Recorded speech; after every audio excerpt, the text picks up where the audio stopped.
Well, once again, it's time, my friends, for another meet and greet. We're Southern Fried and nationwide, so hang on to your seat. Look around, here's what I found. I guess you'll never know what you'll see on the Southern Fried Podcast Show. Yeehaw. Yeehaw. What's up, brother Rob? Oh, not much there because Dave. How you doing this evening? I'm doing good. I've been handing out watermelons, and let me tell you, it's hot outside. I know you didn't know that, but it's hot outside. You don't know what hot is. I'm going to tell you right now, you have no clue as to what hot is. Uncle Jeb called me this evening, and he's Uncle hot. Jeb. Uncle Jeb, I haven't heard from Uncle Jeb in a while. What's he so fired up about? He came up there at Chattanooga and spent 3 hours stuck in a roundabout trying to get out of it. It wasn't been so bad, but he got pulled over, got a ticket. He's got to go to court. He's screaming about the police officers being profiling him for being a redneck and everything else. He is hot, and I do mean hot. Oh my goodness, poor Uncle Jeb, man. I can't believe it, man. So he couldn't find his way out.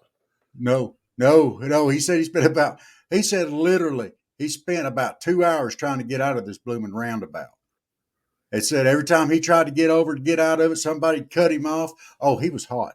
He was going about 10 miles an hour, he said. Car horns blowing at him. People saying he was number one. Oh my gosh. Said he's had 2 people thought he wanted to marry him and 3 people that wanted to whoop him. It's bad. It is bad, dude. Oh, poor Uncle Jeb, man. I guess he don't have a high opinion of roundabouts now. No. Had he ever seen a roundabout? I guess would be the question. You don't put roundabouts on dirt roads. You know there's ain't hardly no pavements around here. You know. Oh my God. You know, it makes absolutely no sense to him to go up there and have to go north to go left. You know, he hates traveling north anyway. He has to go way over here east. I understand. Chattanooga, he has to go through Savannah and then come back because he hates going north. Oh my goodness. Well, you know, there's a lot of people, Rob, who would agree with Uncle Jeb. They hate roundabouts too. They really do. Well, my understanding is, and I could be wrong, that they came from Europe, I think was originally where those were developed at. We just know they ain't from around here. That might be part of the darn problem right there. You know, we sent their tea back because it wasn't worth a flip. We can send their roundabouts back to them because they ain't worth a flip either. No, we just took that nasty tea and chunked it in the ocean. Although that is a terrible waste of tea. Yeah. But they wasn't going to put sugar in it anyway, so it don't matter. You know, there's all kind of different types of roundabouts. You know, you got 2 entries, 3, 4. I mean, I've seen different kinds. One lane all the way around, 2. I have been on one that was 3, I believe. Maybe that was in Atlanta, the dreaded Atlanta. Oh.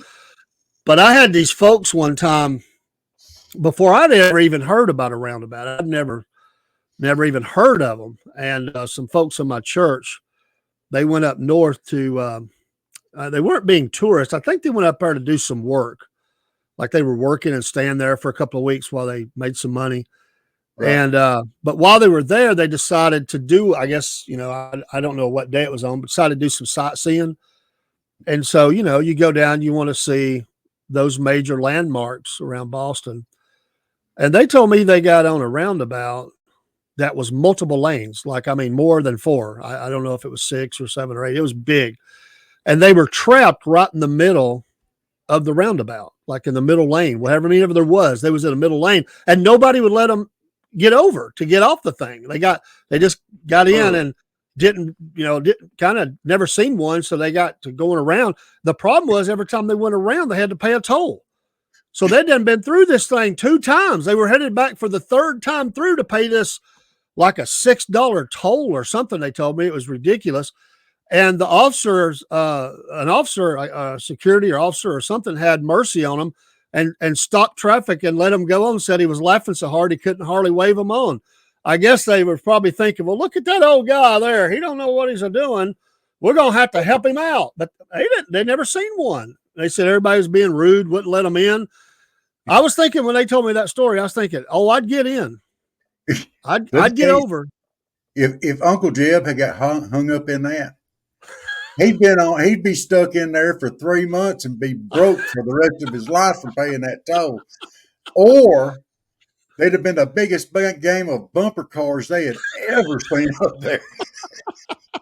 One of the 2 things would definitely happen.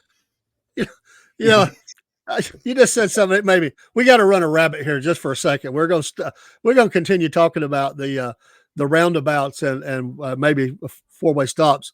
But you said bumper cars, and I just, us preachers, we got to run a rabbit. And I was thinking about this, popped in my head as you were saying that. I used to love to get in the bumper cars at the place we have around here, local, and other places like it. I loved them. My question is, the idea is bumper cars. I mean, you bump into people, right? Yeah. So to me, everybody's free game, and any direction's free game, and however fast you're going is free game. But there were people when I went and did that to try to set rules, Robert. What's up with that? Like they said, oh, you can't do that. They'd call a foul on you, blow their whistle, and send you to the penalty box or something. To me, bumper cars is you just bump. I don't matter if it's head on or backwards, sideways. I don't care. When they blow that whistle at you, that is key word for you to chase them down. They're giving you permission. You want to see how fast they are and see how quick they can get away from you. If they're not quick enough and you hit them just right, they can sit beside you. Well, you hit them and you get them to sit down right there beside you, and you go on to the next car. You win. I used to love to do that, man, but it makes me mad that they actually tried to establish rules. Come on. It's bumper cars. Makes no sense to me. On bumper boats, I think they ought to make that more interesting. Oh, yeah. Yeah, I love it. Put a shark in there. Make it interesting. You can't do that with bumper cars, but pictures with a shark, Yeah. Reach out and pet it. You win. Hey, Yankees, you Northerners, y'all want to come down here and play bumper boats with us? I love it. So yeah, the roundabouts, man. I feel like I am fixed to be on, bumper cars or something, because it can be a confusing if you're like multiple lanes. But honestly, I have to say, Rob, not only do a lot of Southerners hate these things, not being critical, but they don't understand them either. Right. So a couple scenarios here. Person pulls up there. That's a yield in, right? If nothing's right there, you yield right on in. Apparently, in the South, a lot of people think that's a stop sign. If nothing's coming, they got to stop no matter what. Yes. And sometimes they try to go when the traffic's coming. They got it completely backwards. I've had them come out on me, just cut me off. I had to slam on the brakes. And it's kind of like a mouse that's darting across the room. If they look and they think there's any kind of opportunity or space, no matter how small it is, to go, they're going to go. They really don't understand roundabouts. They've been conditioned down here. All right. It doesn't matter if it's pulling out from a stop sign, yielding into a interstate, yielding into a roundabout.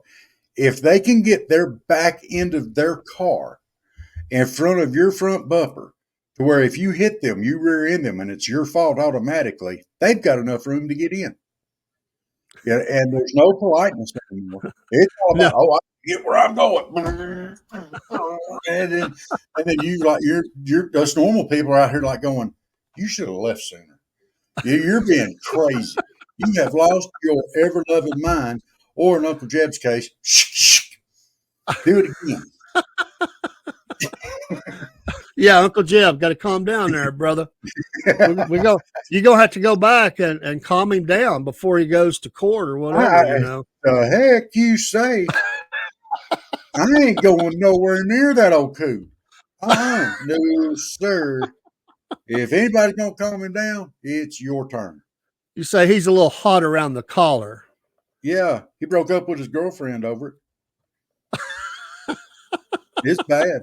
She told him to calm down. He told her to get the hell out of his truck. Now, I guess she's still up there on the roundabout.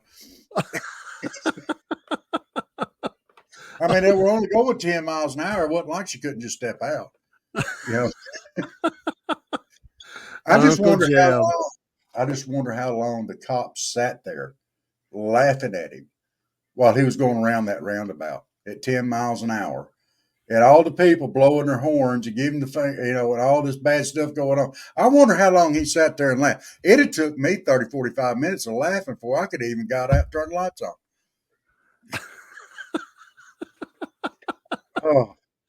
Oh my goodness.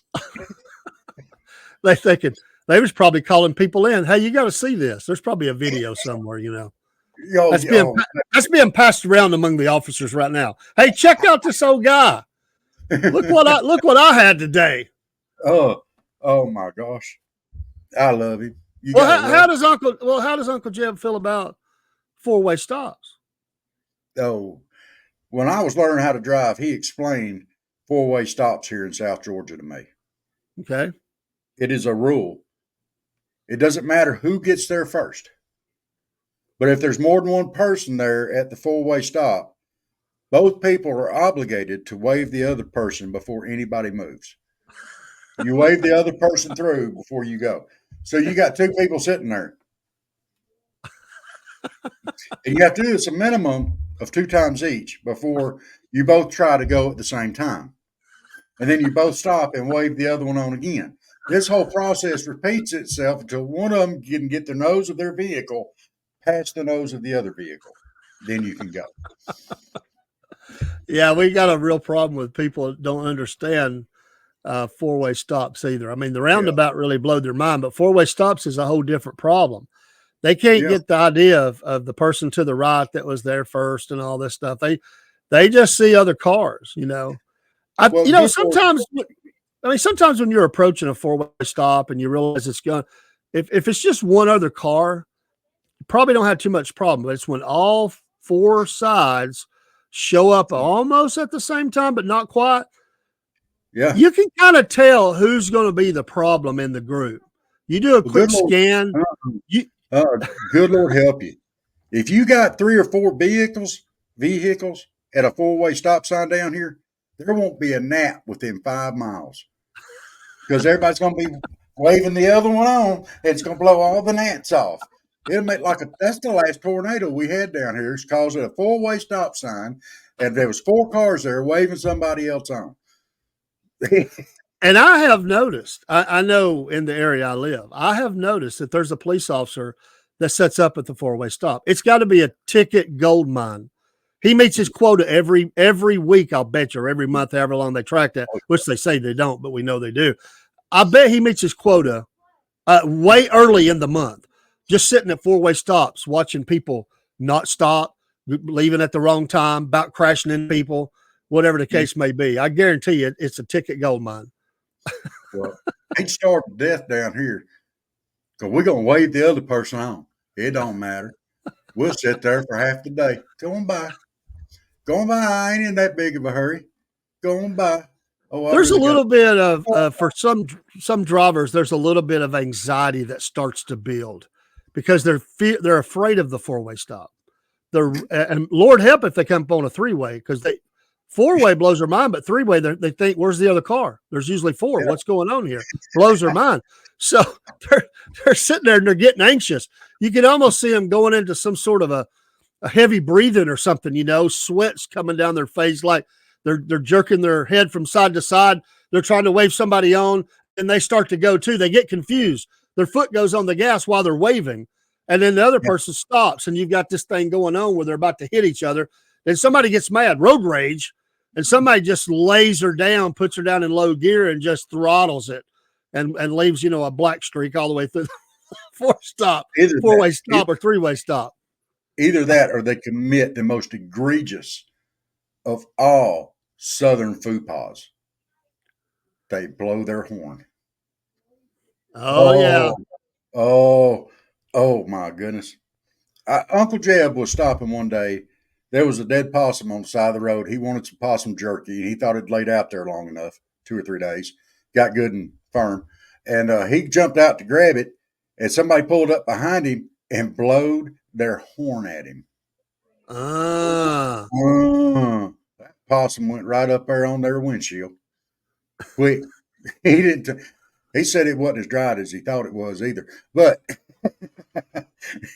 he said when they turned their windshield wipers, it looked like an old dish wash rag up there going back and forth.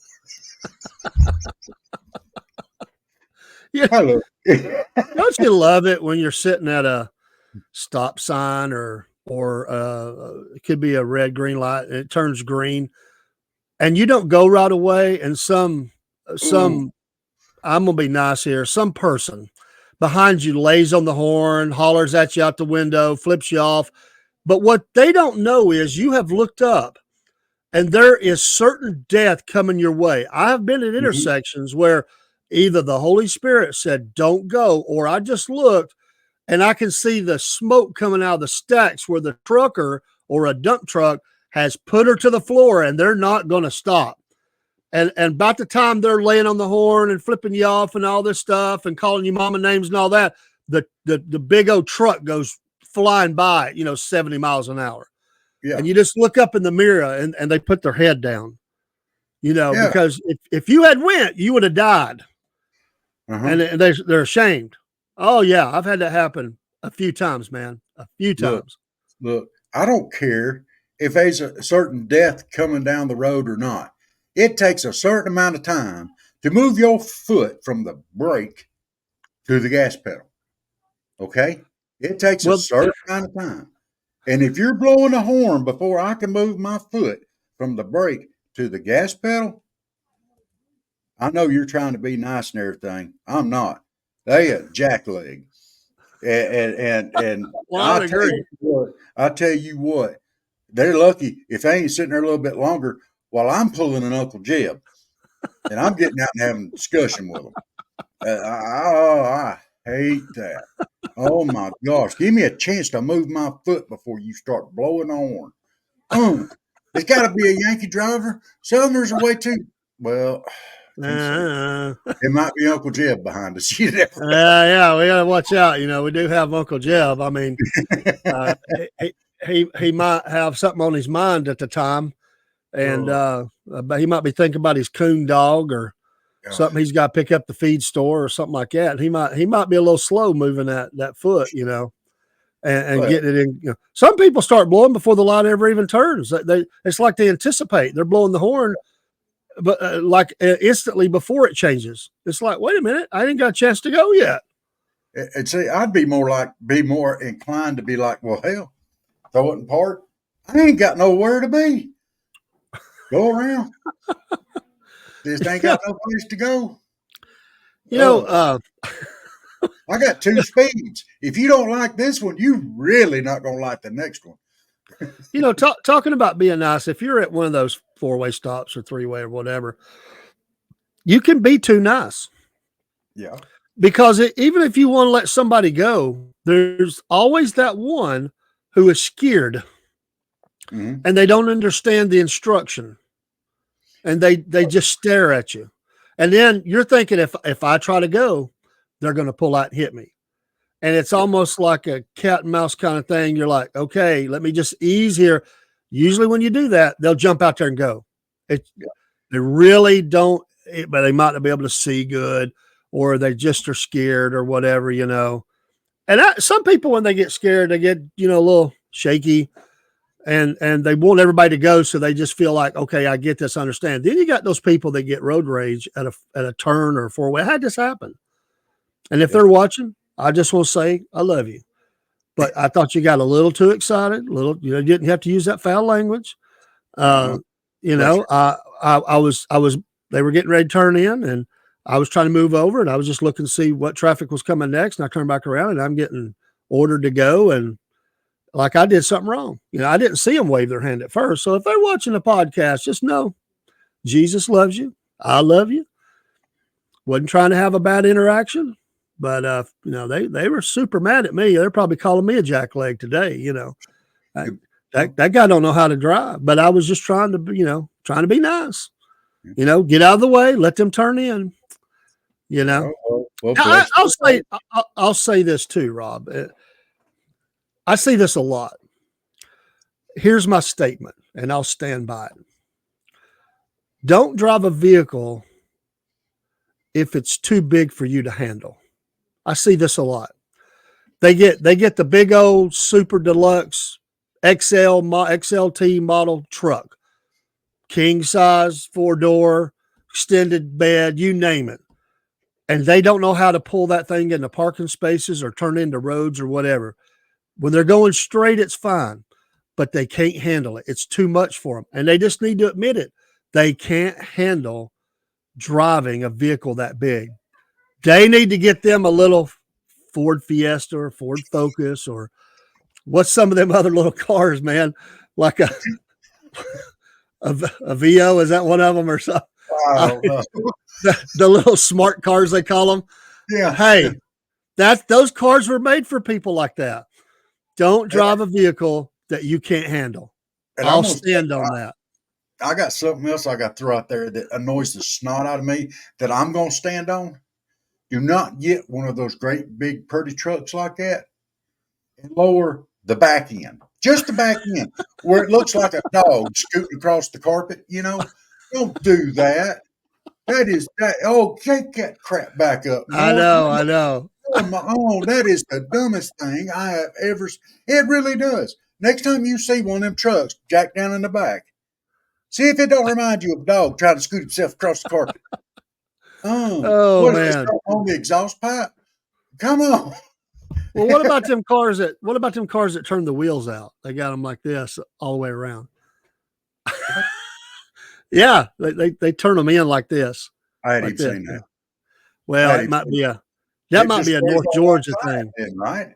It would just wear on one side of the tire. That's right. That's what happens. Well, why not just put bicycle tires on it? Well, they do that too, but they get some real skinnies, But it's all about style and status, I guess. But somebody starts it and then everybody does it. I saw a guy like that the other day, and he had the car lowered really low. So, guy's got a problem, man. I mean, he's going to scrape some stuff. Okay, there's no other way to put this. Okay, but since when? Well, let me see. I got to word this in the right way because I'm not going to say nothing. Yeah, don't be Uncle Jeb tonight. Come on now. Since when does being a dumb posterior? Can I say it that way? That's clean enough. Okay. Since when does being a dumb posterior be like a status? Dumb butt. Another word for it. Dumb donkey. You get the idea. Since when did that become a status thing? You got your truck like this. You got your tires turned in. You got bicycle tires. You got lights all over your car. Since when did that become a status thing? Fads change, man. I don't know. I really don't know, but it keeps on turning into some wild stuff. I'll say that. Hey, if we could get a vehicle up there and it had wheels rolling, we were happy. We didn't. And I get it, but if you go back far enough, a truck. I mean, trucks are the best selling thing going. A truck used to be, by golly, used as a truck. Yeah. Now it's they don't put nothing in the back of it. They don't haul nothing. I mean, I understand keeping your truck purty, but if I want to haul some gravel or if I want to, bring home the fridge or whatever from the store or whatever, I'm putting stuff in the back. There's some people, they won't put nothing in the back of their truck. They just cover it up. It's all for looks. That kind of defeats the purpose of a truck. I mean, get a car. If I had a truck, now I like to fish. I'd put one of them covers on and have a lock and tailgate on it. You know why? Because people take stuff out of your boat. You throw your tackle boxes, you throw your rods up in the truck, close the lid, lock it up. All right, that's a reason to have a bed or hauling stuff. But just having a truck so you could do this with it. Don't let Uncle Jeb see him. Okay. He'll really go ballistic. Uncle Jeb did not refer to that thing as a dog scooting across the rug on Oh, his butt. I'm sure. I'm sure. It wasn't nothing. Like I hope Uncle Jeb kept his language kind of clean for the officer. he didn't. I mean, he, I know we can only hope, but I didn't have high hopes when I said that, but he did. and I hope while he was all fired up like that, he didn't have a chew of tobacco in his mouth. Oh my goodness, we're gonna hope not. He just lied to he's not. But look, that'd be a little nasty. I'm not going over there till after the court date. Okay. So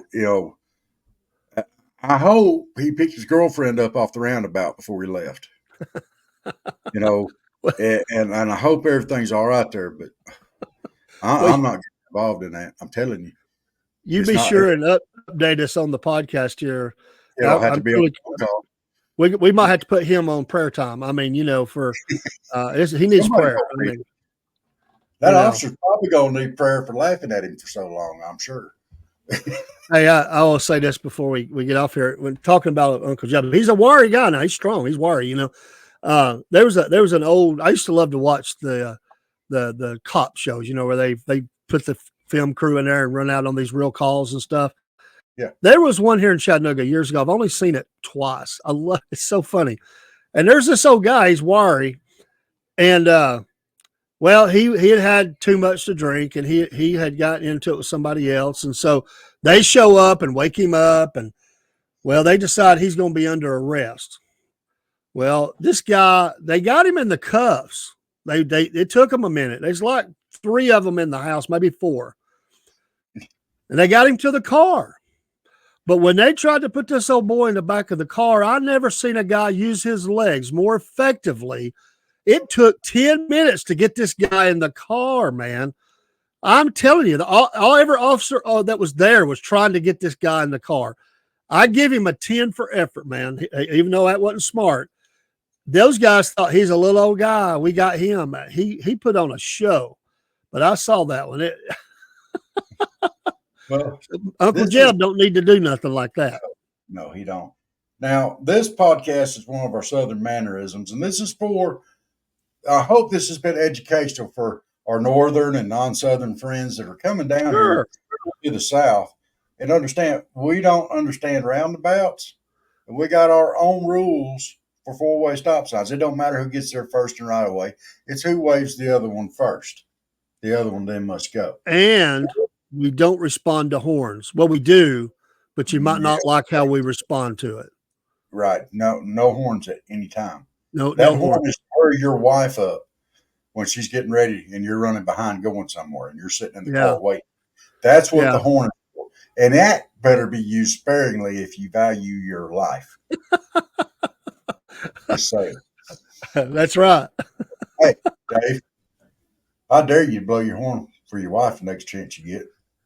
Well, I don't know. We just popped that funny this morning about her, how loud she was. I might have to wait a few weeks before she has seen it by now. And so hey, your eyes not black. She was a little under the weather today, so I've still got my punishment coming, I'm sure, Dave's gonna be over here next time. He's gonna have 2 black eyes, his nose bleeding, and go do another. You'll hear in the background. Go do another podcast. I just want you to know I wasn't scared. I come in and told her all about it. She hadn't saw it yet, and I told her how to find it. And while she was looking at it, I went back to work. Yeah. Did you lock the door? Oh yeah. I'm not a dummy. Oh, but the only problem with that is she knows where you're coming to eat. Well, yeah, that's true. That's almost as bad as waiting on Daddy to get home. It's pretty close, man. All right, guys. Well, we love y'all. We hope y'all have a great and wonderful day. And you help and enjoy this presentation of Southern mannerisms. And you guys, when y'all come down, just remember those rules. We don't understand roundabouts. Your traffic rules for stop signs are overridden by our ability to wave. And don't blow the horn. That's it. All right. Love y'all. God bless you.